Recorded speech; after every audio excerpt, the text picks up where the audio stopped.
Hello, it's great to be with you again, and I thought it would be interesting for us to explore together the winter solstice that's going to be here in 3 days' time. And I know those of you in the southern hemisphere will be experiencing the apparent opposite. But one of the wonderful things about the cycle of the seasons is that the opposite is always occurring. There seems to be a deep truth in that. If you think about what's happening in the southern hemisphere for a moment, we're moving up to the time of the longest day. But at the very moment, the sun has reached its maximum strength, as it were, and it's the longest day, already the turn has been made and it's going towards its opposite, the longest night. You can look at that very pessimistically, of course, and say, good heavens, just when I think everything is wonderful, the rot sets in. But of course, it's not the rot, it's the natural cycle. And here in the northern hemisphere, we're moving towards the time of the longest night. And it's lovely to see people arriving from Barnard Castle in County Durham and North Germany and all sorts of places. So, but I mustn't get distracted. Instead, let's talk about the winter solstice. So I thought it would be interesting for us to consider that. And one of the things that is striking about it is that it was clearly one of the most important times for our ancestors. This is why we have the extraordinary orientations of monuments like Newgrange and Ireland pointing towards the winter solstice. Even Stonehenge, which we tend to associate with reverence at the summer solstice, it's been shown that actually it's oriented towards the winter solstice too. And one of the key activities that we do in these in the ceremonies that we perform within Druidry is to really open ourselves to what it means to be at the time of the longest night. And so I thought we could do this together. We could gather, and I can see we're gradually gathering. You know, this activity of gradually people typing in that they're from Berlin and Guilford and Nebraska and Colorado and near Avebury and so on. This is this primal movement, if you think about it, that people have been doing since time began, since the dawn of humanity, which is coming together at certain times. From east and west, north and south, people would gather.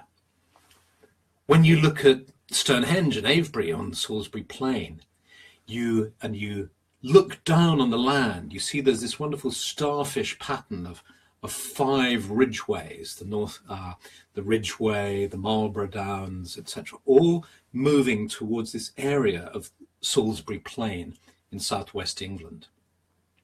And that, in that ritual landscape there, the monuments are oriented in all sorts of ways, and this great monument of Stonehenge is oriented towards the winter solstice as well as the summer solstice. And so we're acting out in our own way. A few words for the summer solstice, says Julianne in Australia. Yes, of course. We're acting out this activity, and we're doing it in our minds, and what I'd like to suggest perhaps is that we're doing it in our spirits too, which is why I find it helpful with these conversations, just to close my eyes for a little bit and just to imagine us gathering, the gathering of the clans. And here I see coming into the clearing in the forest, people from all sorts of directions.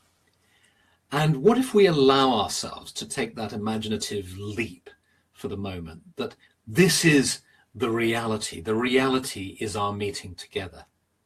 And at some other level of outer reality, we're all sitting in separate places looking at machines.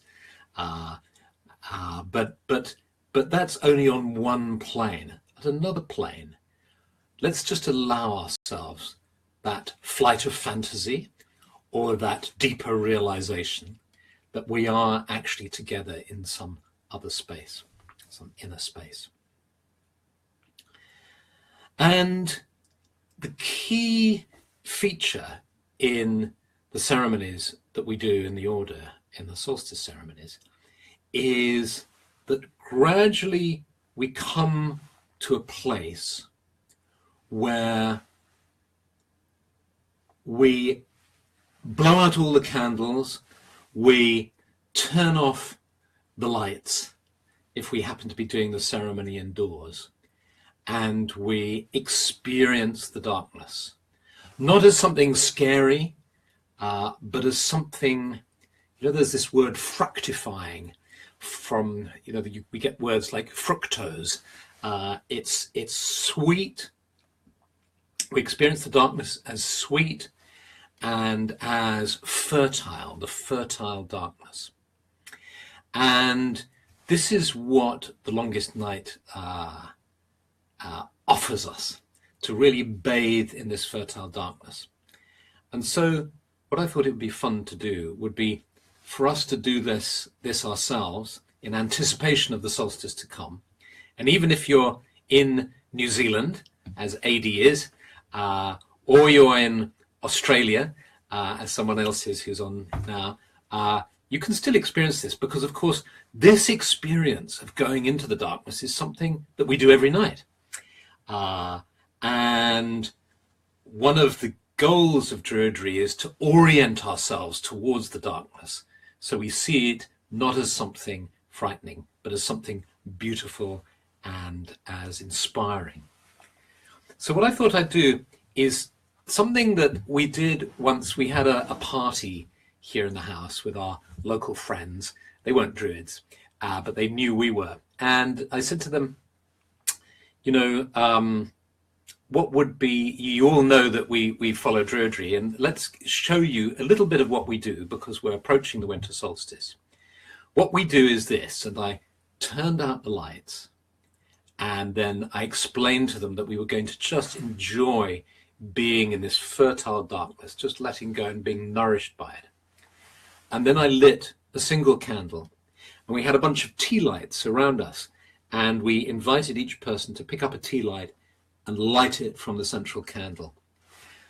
And what happened, of course, is we ended up with a room of all our friends, 30 people or so, all standing there holding a single light in the darkness. And of course, that's a magic. That's a moment of magic. You can feel it, and there was complete silence. And I paused for a moment, and then I said, now you can see what, you can get a taste, as it were, of why we celebrate the winter solstice.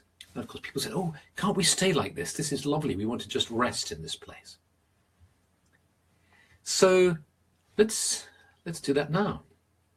Let's turn the lights out. And of course, you can either just imagine you're doing this, or if you want to, you can actually do it. I did suggest, I think, on a note that you might like to bring a tea light or a candle. But really don't worry if you haven't done that.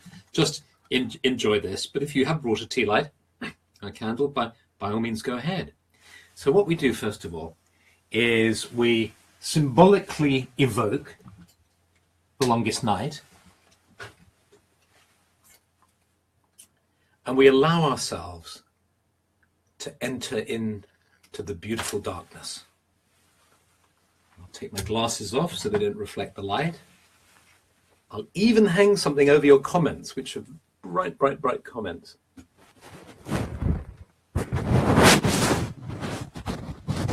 There. Oops. There we go. And now let's just enjoy this night. Let's imagine it's the night of the winter solstice, the longest night. And we're just allowing ourselves to feel nourished by the darkness, like a baby floating in the womb, like a star floating in the night sky. We ask that we might be inspired by this darkness, fortified, inspired. And then the year is reborn.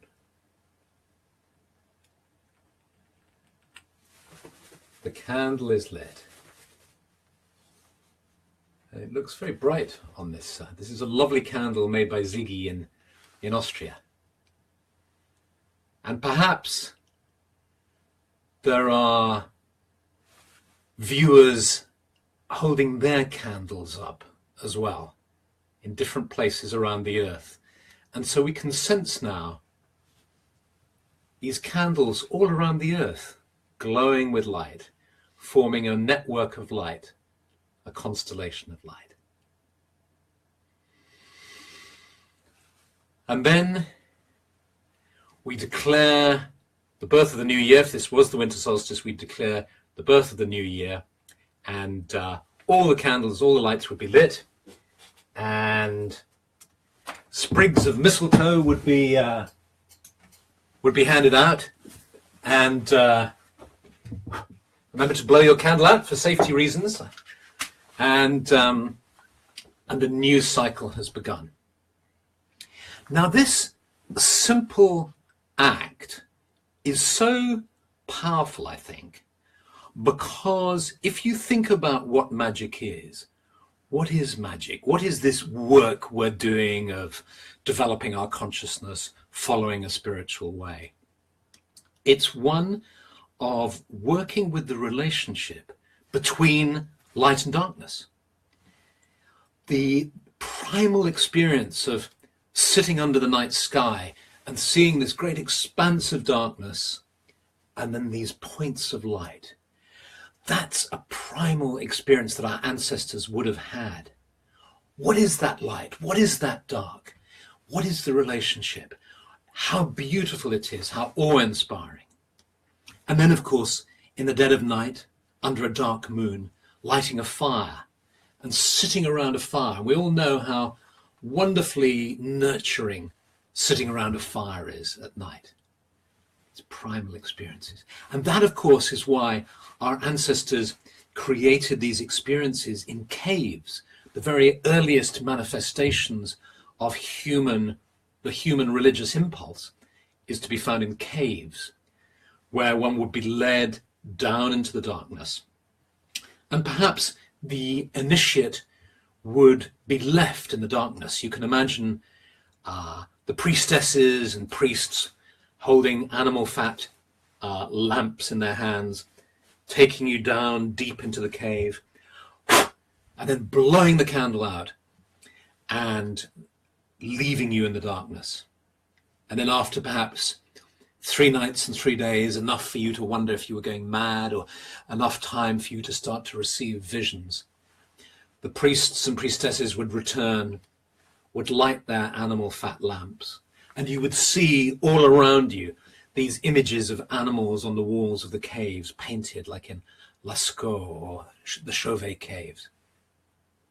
You would see these images and you would be in the womb of the goddess, and then you would be led out of the darkness of the cave, up, up, up, no doubt to coincide with the time of the dawn light rising.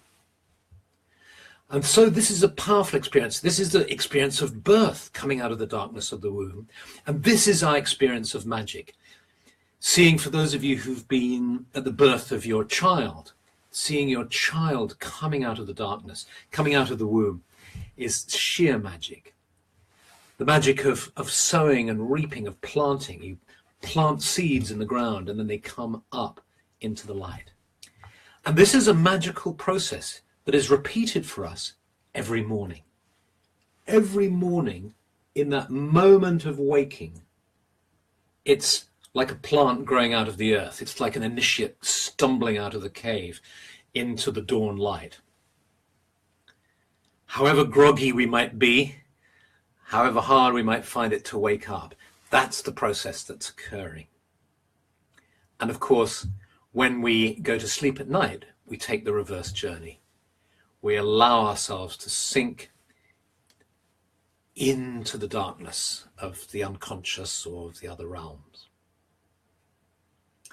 And this leads me to another side of it, which is I had a very interesting email from somebody the other day who asked me, who was struggling with believing in spiritual ideas which aren't proved by science, but longing to, and writing, at the root of my question is a fear of death and a longing for belief in an afterlife. If I can state without doubt that there is more to existence than the particles and processes described by material science, it would ease my fear that death is only dissolution. And that raises a really interesting question, which is whether our spiritual striving is actually motivated simply by a fear of death. If you can allow yourself to think this way, this is a really challenging thing. I remember when I was young, when I was probably about 5, when I first realized that that people died. I remember being so surprised and shocked and upset. And then when I was 11, I read the story of the Buddha and how the Buddha was kept from the harsh realities of life because his father wanted him to be the king. But the gods arranged it so that he saw first somebody who was old, so he became aware of the reality of old age. And then he saw somebody who was ill, he became aware of suffering. And then he saw somebody who had died, and he became aware of the reality of death. And that was such, and then he chose to devote his life to seeking enlightenment and to solving the problem of suffering. And I think there is a way in which our fear of death is actually deeply related to the spiritual path. But unlike say a materialist psychologist's point of view, which would say that it's simply fear, I would suggest that actually behind this fear is a longing and a yearning for depth, for understanding, and really a sense that although fear is a natural human response, that it hides a secret. It hides an experience, a knowing that we're going to travel to another realm. I used to know a wonderful man called Sir George Trevelyan, who was a key figure in the New Age movement in England, who in his old age, I used to meet him sometimes at Glastonbury, and he used to say, "I'm so looking forward to dying, this great adventure, I just can't wait." And it was so kind of brazen and open, it was kind of astonished me, but inspired me as well.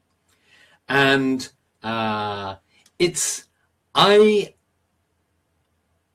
still fuels, I think, my approach to this. And I wrote a while back, I decided to study this process and to look at an understanding of it, and wrote a section in the book. I wrote a novel called The Prophecies, and in The Prophecies is another book, and that other book is called Cosmiel's Gift.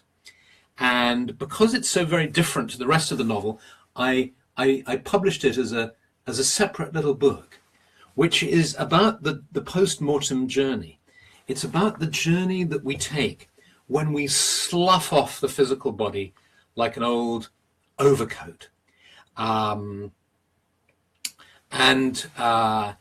I realized by looking at all the different teachings of the different religions was how there's this tremendous amount of teaching, understanding, knowledge that we find both in the East and the West that correlates and is similar.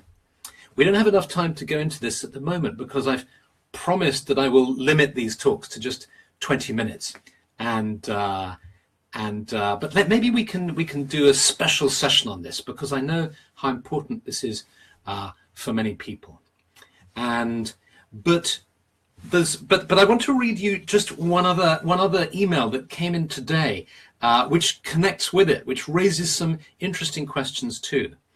It would be lovely to hear you say a few words about the other world.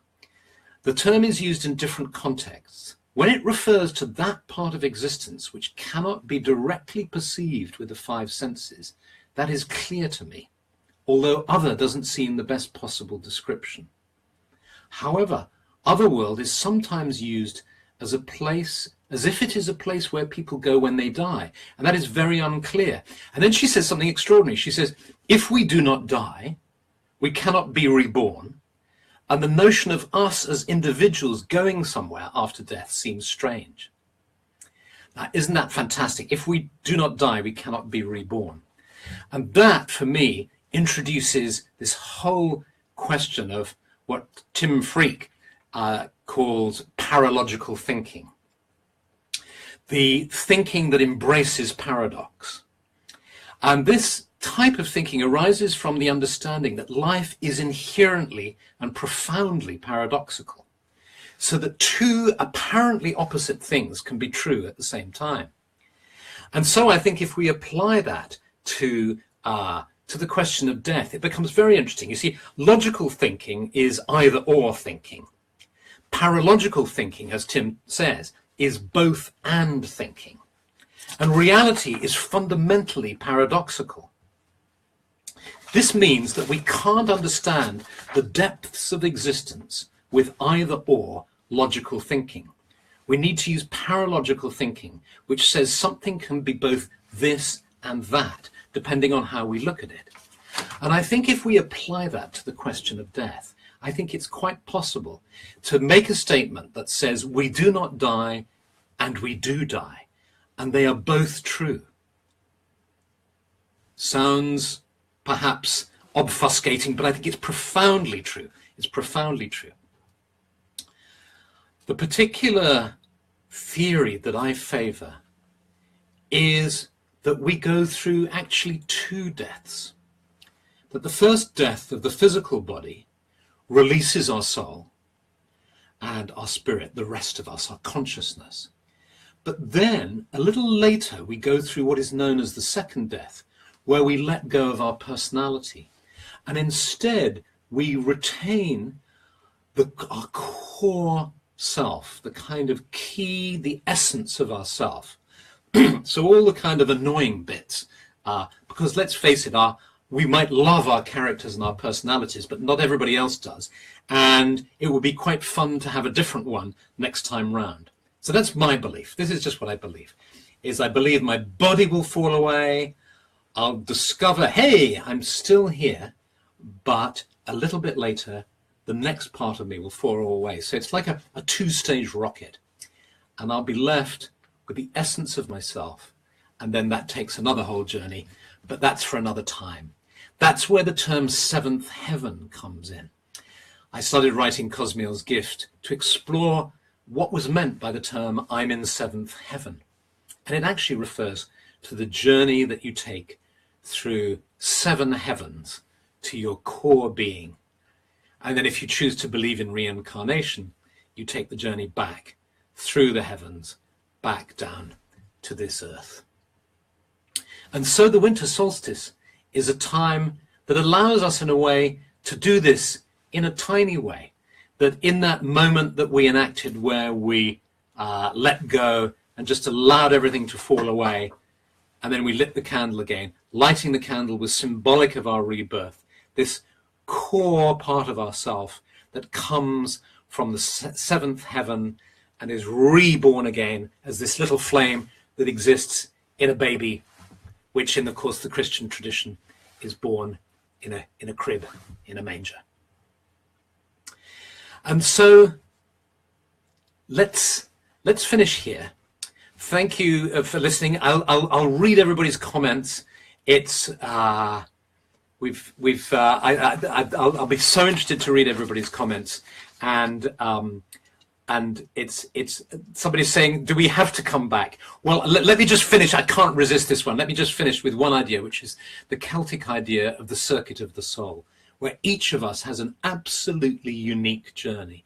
So we don't all have to reincarnate. We don't all go straight up or straight down or sideways or whatever. Everybody has a unique journey, just as in this world, so in the other world. And of course, the question about the other world, why we call it the other world, we'll have to leave for another time. But it's worth thinking, why do we call it the other world? So the next 2 Mondays happen to be holidays. The next Monday is Christmas Day. Monday after that is New Year's Day. So let's have a break for a fortnight, have a wonderful holiday season, have a wonderful Christmas, a wonderful Yule, a wonderful solstice in a few days' time, and a great beginning to your new year. And then let's meet again on I think it's the 8th of January. I'll put a notice up on the Facebook page, and let's explore some more topics together. Okay, lots of love, and see you in 2018.